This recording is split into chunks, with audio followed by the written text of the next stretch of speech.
کہ اتنے وظائف ہیں، اتنی تسبیحات ہیں، اتنے اذکار ہیں، کون سا ذکر کروں؟ رمضان کی ان گھڑیوں میں جب اللہ کی رحمت وسیع ہے تو اپنے اذکار بھی ایک نصاب دیتا ہوں، وہ 3 تسبیحات کا نصاب ہے۔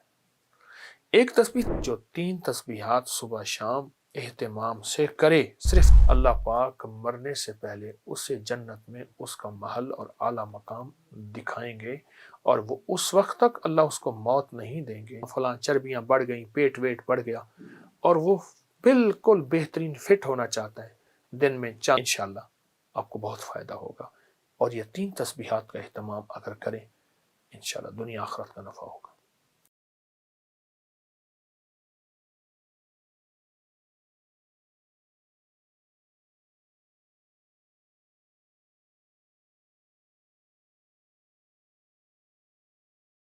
السلام علیکم ورحمۃ اللہ وبرکاتہ۔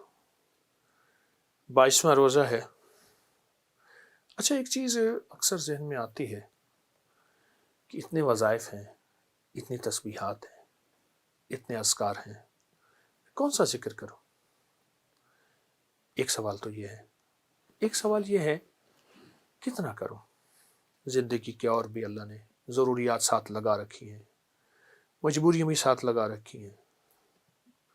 ایک تو یہ بات ہے کہ میرے آقا کا بھی فرمان ہے، مفہوم ہے، تھوڑا کرو پر وہ ہو جو روز ہو، تھوڑا ہو پر وہ ہو جو روز ہو۔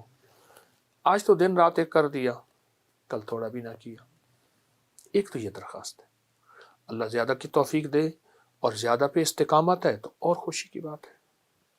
یہ بھی بات عرض کر دوں، زیادہ کی توفیق دے اور زیادہ پہ استقامت ہے تو اور خوشی کی بات ہے۔ لیکن اگر تھوڑا ہو اور مستقل ہو، بس وہی جو چلتا رہے، ایک تو یہ ہے۔ دوسرا یہ ہے کہ میری آقا کی بارگاہ میں ہر طبیعت، ہر مزاج کے لوگ آئے۔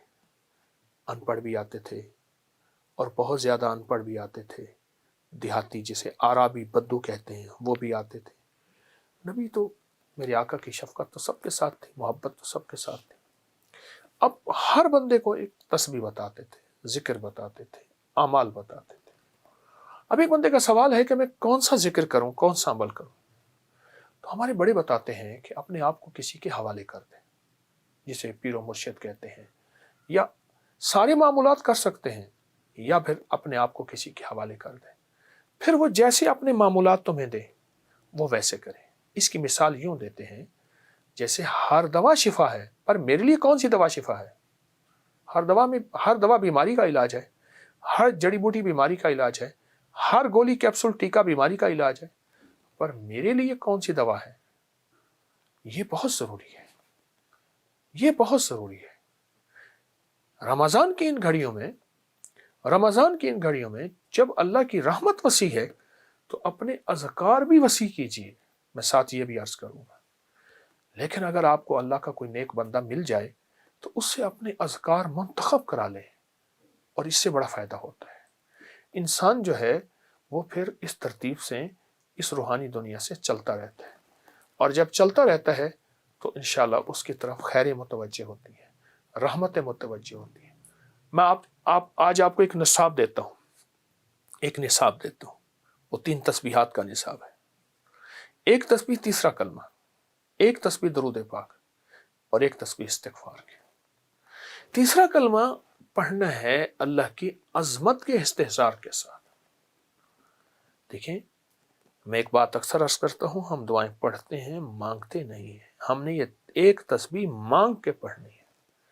سبحان اللہ، اللہ کی عظمت کا استحضار، والحمدللہ، ولا الہ الا اللہ، واللہ اکبر، ولا حول ولا قوت الا باللہ العلی العظیم۔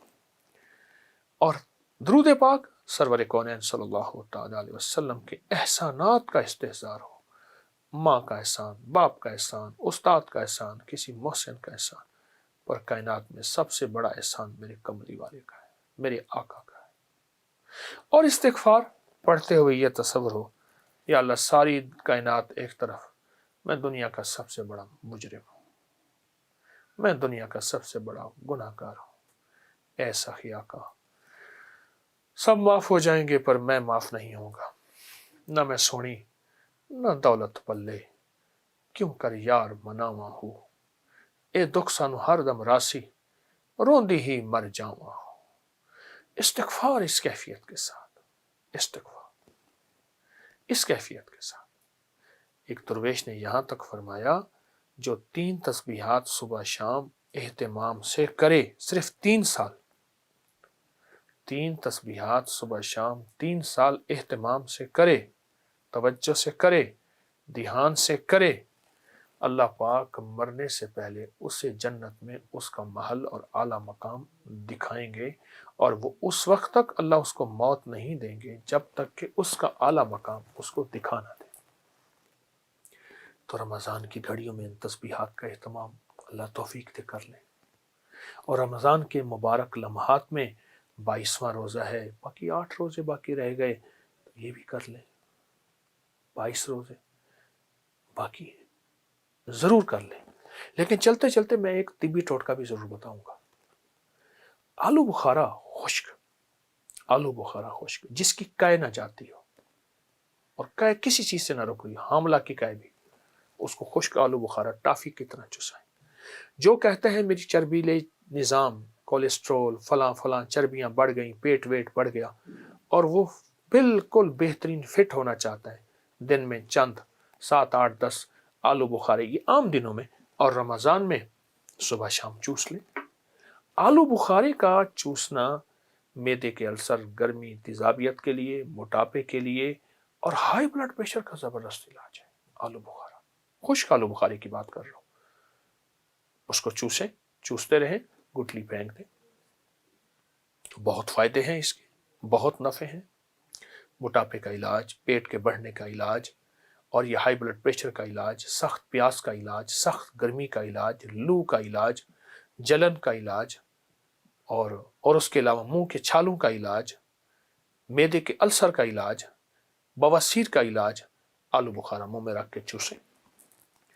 آپ رمضان ہے صبح شام 3 آلو بخارے چوس لیا کریں، رمضان نہیں ہے تو 3 سے زیادہ بھی چوس سکتے ہیں، انشاءاللہ آپ کو بہت فائدہ ہوگا۔ اور یہ 3 تسبیحات کا اہتمام اگر کریں، انشاءاللہ دنیا آخرت کا نفع ہوگا۔ جزاک اللہ، السلام علیکم۔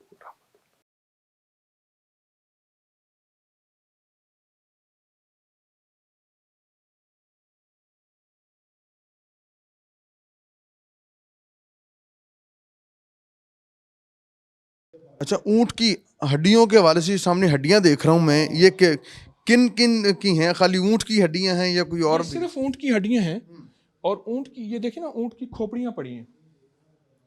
اچھا، یہ کھوپڑی ہیں اونٹ کی پوری، یہ کھوپڑی، یہ کھوپڑی، یہ کھوپڑی، یہ 1 2 3 4 5 6 7 بہت زیادہ وہ پڑی ہیں کھوپڑیاں۔